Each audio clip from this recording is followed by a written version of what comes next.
What's going on, guys? Welcome back to the Sports Junkies Podcast. It is so great to be here with you guys today. It's been a while since we've talked about the NFL.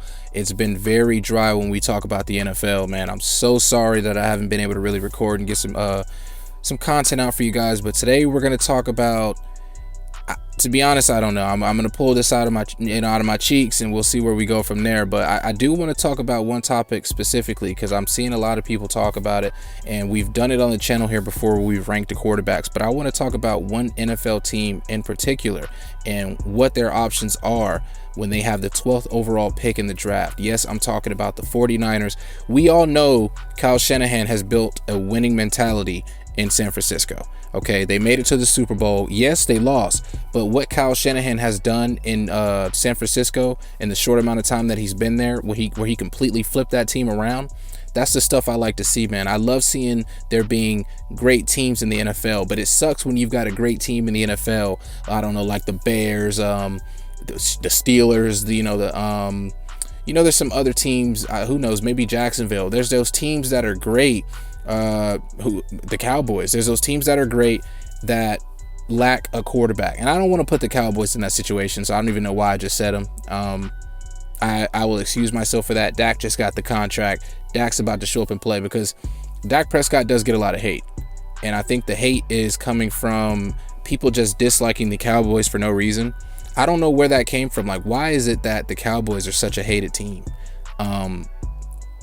Like, I know everybody's like, because they're America's team or whatever, and it kind of puts me on that aspect of the Steelers last season. Like, no one ever talked about the Steelers, but all of a sudden, like, when they find the success, like, people find a way to be disappointed in that success and wish for the downfall in that team. So maybe that's it. People are disappointed at the past success of the Cowboys, even though they haven't had success in, like, God knows how long. I mean, quote, should we get a problem with the Dallas Cowboys cooking up? I mean, let me know in the comments. But I didn't mean to like come off there as a hater for the Cowboys. I actually think the Cowboys have the most talented roster in the NFL besides the Chiefs, maybe now the Browns, and I think the Cowboys could be that third team. And I know, like, you might be thinking how the Cowboys have had bad it's actually, let me not even say that. The Cowboys have had a bad owner for how long now? Jerry Jones is a cancer to that team. He is completely, I don't know what he's doing behind the scenes, but he's doing way more than an owner should. And I'm surprised that he can't see that he's the one holding that team back. But I don't know, man. Sooner or later, we may be smoking that Jerry Jones pack. And I'm not, maybe he may step down. He may, start actually letting the coaches do their thing. And I mean, we'll see what we get from him. This last season, though, when it comes to the Cowboys, it's like there's nothing you can do about that. Dak going down after being, like, playing dominant to open the season, even though they were still losing. It just, there's nothing you can do about that. But they got CeeDee Lamb. They still got Zeke back there, who's hungry, hopefully, and they'll be bringing back Dak Prescott next season. And they got some, they got a lot of talent on this team, offense and defense. And this year we're talking about maybe Patrick Surtain the second going to Dallas. So that's going to be interesting, something to look out for. But let's get back on topic, okay? Because I don't think Dallas is going to draft a quarterback, although they do have, I think, a top 5 pick in this draft. Let's talk about the San Francisco 49ers, man. The San Francisco 49ers are going to be picking, I think, at 12. Yeah, I'm looking here. They're going to be picking at 12. Actually, no, they're not. They're going to be picking at 3 because they made a trade with Miami. So this is outdated. They made a trade with Miami. They have the 3rd overall pick in the draft. George Kittle was like, look, I don't know what's going on, but I love it. And I love it because I want the 49ers to succeed. Even though I'm a Steelers fan, I don't know why, but I have this, I like the 49ers because I know they have something special there. And I'm a bit curious that they just lost their defensive coordinator because Robert Saleh was doing some special work on that defense, man. And I'm not sure how many players they lost on the defense this offseason, but that's something you don't normally want to see. But, I mean, when we talk about quarterbacks for San Francisco, they obviously need one.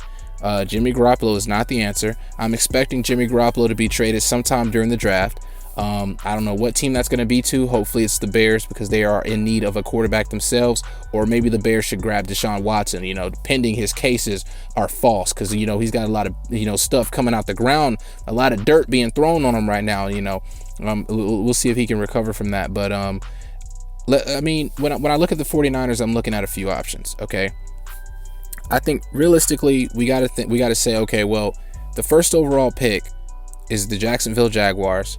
They're going to be picking Trevor Lawrence. That's confirmed. I'm surprised they haven't announced it already.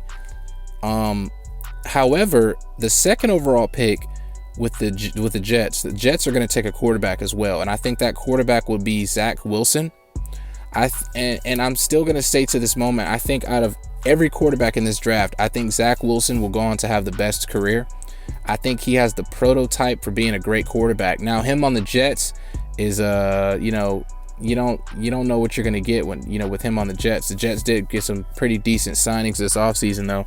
But let's see how he plays with not that top tier talent. Obviously these guys are transitioning to the NFL, so you expect them to play a lot different than they did in college. There's only a few guys who make that leap from college to the NFL still looking like a straight superstar beast. I'm talking right off the rip. And recently it's been really like a wave of cornerbacks doing it. I don't know, maybe you could say quarterbacks as well, because we've had Justin Herbert, Burrow, some wide receivers coming out and looking different.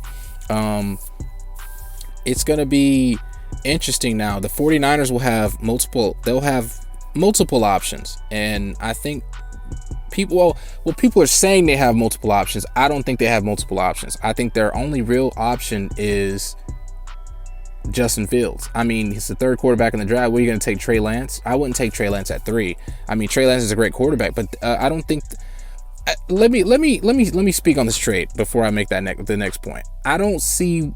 I feel like for the 49ers to trade up, they know something about the Jets that the rest of the world doesn't know. Because I feel like with the 49ers trading up to pick 3, they had to be doing that just so they could get Justin Fields. But I don't know if that's necessarily true. I think the Jets may surprise us with this draft. The Jets may surprise the world and not take a quarterback. I know how crazy that sounds, because I know the Jets and Sam Darnold aren't getting along. And Sam Darnold, I expect him to also be traded on draft night or during the draft. And I'm going to tell you right now, for the 49ers to trade up to pick 3, I feel like they have to know something around the NFL where it's like, look, we want Zach Wilson to be in a 49ers jersey, because Zach Wilson will be the second quarterback taken off the board. It's just going to happen. I'm sorry. Yes, he went to BYU. I don't care. He has the NFL ready skill set that I see and that I love. He can move around the pocket. He's like a Russell Wilson, but he has the brain power to potentially, dive in an Aaron Rodgers type direction. And he's got some beautiful accuracy. So it's going to be real interesting to see how he ends up. But I don't know, man. For the 49ers to trade up to 3, I feel like that's saying, hey, Jets, we're not taking a quarterback, because that's a desperate move. And I feel like if they wanted Justin Fields, why trade up to pick 3? Maybe the Dolphins were the only team that wanted to make the trade with him. But I think that's something I feel like people should look at a little bit more. What's the true meaning behind this trade? Who does the 49ers want? What's next for this team? But that's really. Let me get back to that point. Let me say the 49ers with Zach Wilson would be dangerous. The 49ers with Justin Fields would also be dangerous, because they've got a lot of talent. They've got some great wide receivers. They need to get him a running back. So they probably won't address this draft, or maybe they can. Javonte Williams, cough. I don't know if he'll still be available, but he is projected to go early to middle second round. So let's see where he ends up. And I think Javonte Williams could end up becoming the best running back in this draft class. Underrated. Jesus, oh my goodness, heavily underrated, and just more and more room to improve. So it's gonna be real interesting to see where he ends up and what he does. And then I think the 49ers will be nearly set. Add a little bit more pieces to this defense. Their offense is really good. They probably need a wide receiver. This draft is not stacked with wide receivers. You only got a few guys you can get. So, good luck. Maybe they can find a guy under the radar and see what he does. But it's going to be a real interesting season for the 49ers next year, with 17 games, because Roger Goodell has changed that rule again for some reason. So it's going to be real interesting to see what he does. But like I said, this is going to be a short episode for the Sports Junkies podcast. It's been real dry when we talk about the NFL, and I feel like that's one of the things I did want to get off my chest. And I also told you guys on Monday in the NBA video that I was going to be dropping in NFL and NCAA. The NCAA video, let's just say it'll be better than this. Okay, this is kind of short. Maybe, I don't know, maybe you like the short videos. If you do, let me know in the comments. Let me know a topic you guys would like me to talk about, because it's getting dry and I'm trying to find up topics on my own, and I'm struggling, so I need some help. Make sure you guys get on that. And hey, don't forget, most likely either Saturday or Sunday, we are going to be dropping the 80 subscriber special video for the 100 subscriber giveaway that we're planning. So make sure you guys stay tuned for either Saturday at 10:15 in the morning or Sunday at 10:15 in the morning. Most likely Sunday. I don't know, because it'll be Easter, so I don't know if that'll click right. But we're at like 84 subs right now. The support we get from you guys is tremendous, and we love it. But until next time, guys, this has been your boy Kid. Go follow the Instagram. See you soon.